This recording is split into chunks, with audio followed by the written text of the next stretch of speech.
Eliseo también lo hacía. O sea, ¿por qué? Porque es la forma de validar el llamamiento de un ministerio profético o el llamamiento de un ministerio sacerdotal. Y en este caso es el llamamiento de un caudillo.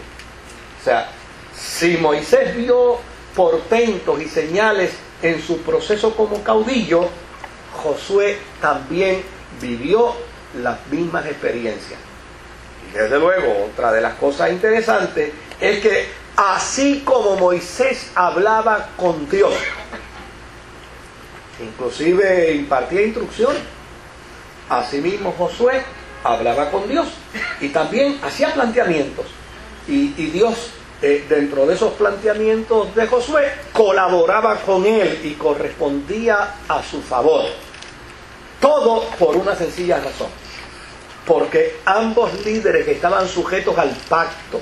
Y como estaban sujetos al pacto, el solo hecho de que hubiera en ellos una actitud de obediencia garantizaba que el cumplimiento del pacto de Dios en la vida de ellos. En esa misma línea hay dos cosas muy interesantes. Cuando uno ve el capítulo 3, Sí. capítulo 5, los que nacieron en el desierto, Sí, está bien. Ajá. los que nacieron en el desierto no habían tenido la experiencia de vivir la división del Mar Rojo. Sí. Mas Dios en Su misericordia le permite dividir el río de Jordán. Igual forma, Josué no había tenido la experiencia de la zarza al viento, y cuando uno lee Josué 5:15, le permite a Josué tener la experiencia de Moisés. Quita la sandalia de tu pie porque el lugar que pisas es santo. Exacto. ¿Por qué? Porque es la forma y manera como se hace la validación del líder. O sea, cuando una persona alega tener un ministerio de Dios, ¿qué es lo primero que tiene que hacer? Evidenciar ese ministerio. Bueno, pues dime cuál es el ministerio de Dios que tiene. Y lo evidencia.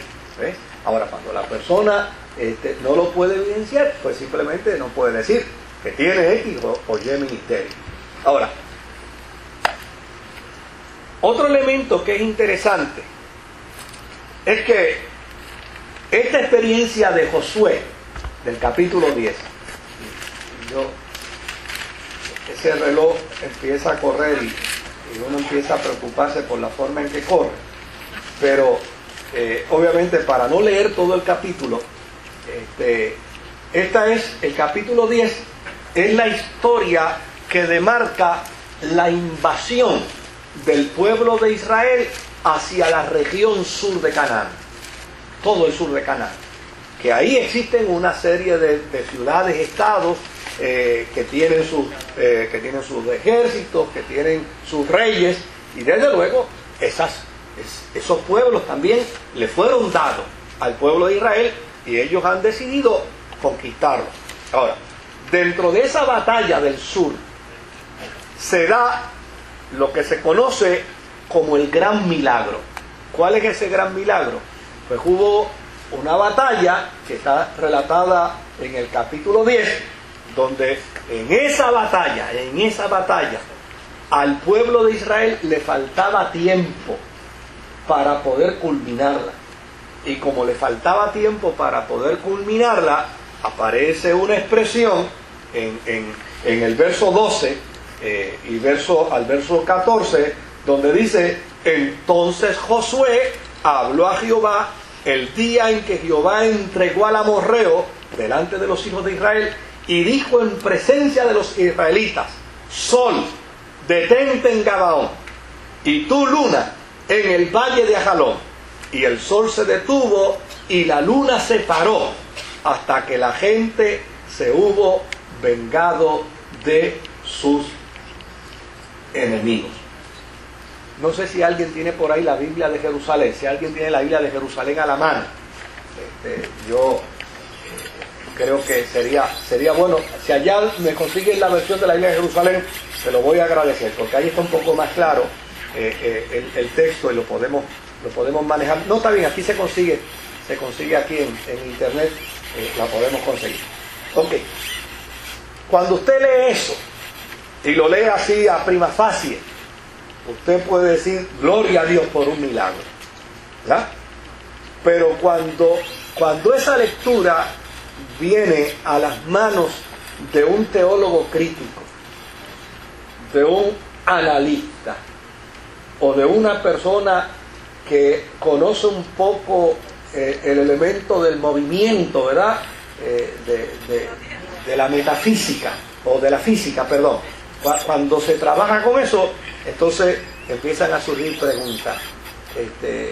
Ven acá, ¿cómo eso de que Josué vino y gritó que detente tu sol en Gabaón y tu luna en Ajalón, y el sol y la luna se detuvieron? Eso hay que explicarlo, y eso hay que buscar una forma de poderlo entender. Pero antes de explicar esto, permítame decirle algunas cosas que yo considero que son importantes de este capítulo.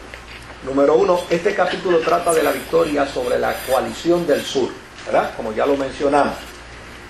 Y se da, pues porque las historias de Israel con respecto a cómo se formó tienen un estilo. Y en el libro de Josué usted va a encontrar mucho esa expresión introductoria de cada historia que dice: cuando se escuchó de la fama, o cuando se oyó de Josué, cuando los pueblos escucharon de Josué. Pues es un estilo literario dentro de esa forma introductoria de la narrativa para decir algo. Josué había impactado a sus enemigos, y cuando los enemigos sabían que Josué venía, prácticamente el temor los invadía, el miedo los invadía, y desde luego la fórmula introductoria de cuando el amorreo oyó de Josué, lo que está queriendo decir en el estilo literario es: señores, lo que les voy a narrar es una victoria segura. O sea, los enemigos se declaraban derrotados cuando veían que Josué caminaba hacia ellos. Eso es lo que quiere decir propiamente en el estilo literario en el que se escribe la narrativa.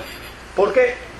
Porque la intención de la historia de Josué es demarcar la persona del líder como uno que tuvo victoria en todas sus hazañas. Claro, a excepción de una: el encuentro con los Gabaonitas. Y el encuentro con los Gabaonitas, desde luego, está injertado en la historia con un propósito. Y es decir, señores, por más líder que se sea, ustedes no pueden confiarse de los que están en su entorno, perdiendo de perspectiva la instrucción que ya Dios ha dado. Esa es la intención de la historia de los Gabaonitas en el capítulo 9. ¿Por qué? Porque Dios le había dicho a Josué: tú no vas a hacer negociación con ninguno de ellos, tú simplemente vas a ¿qué? A ocupar sus tierras. Pero cuando llegaron los Gabaonitas se enteraron que el ejército de Josué era un ejército feroz, era un ejército de conquista, era un ejército de avanzada. Y cuando ellos se enteraron, dijeron: mira, en lugar de pelear con esta gente, vamos a decirle que nosotros somos extranjeros, y vamos a decirle que nosotros estamos pasando por estas tierras también como están pasando ellos, y vamos a decirle que nosotros no tenemos ningún interés en pelear, que nosotros simplemente queremos ponernos al servicio de ellos. Y desde luego, bajo esa treta y bajo ese engaño, los Gabaonitas hicieron un pacto con Josué. Pacto que les cuesta caro, porque la enseñanza es: sigue la instrucción al pie de la letra. Esa es la saga, esa es la historia de la nación. Una nación donde dice: mira, si las instrucciones son claras y específicas, lo único que nosotros teníamos que hacer es seguirlas al pie de la letra. Ahora, fíjese que Josué, cuando es llamado a la función de caudillo, recibe de Dios una instrucción: mira que te mando, que te esfuerces, que seas valiente, que no temas,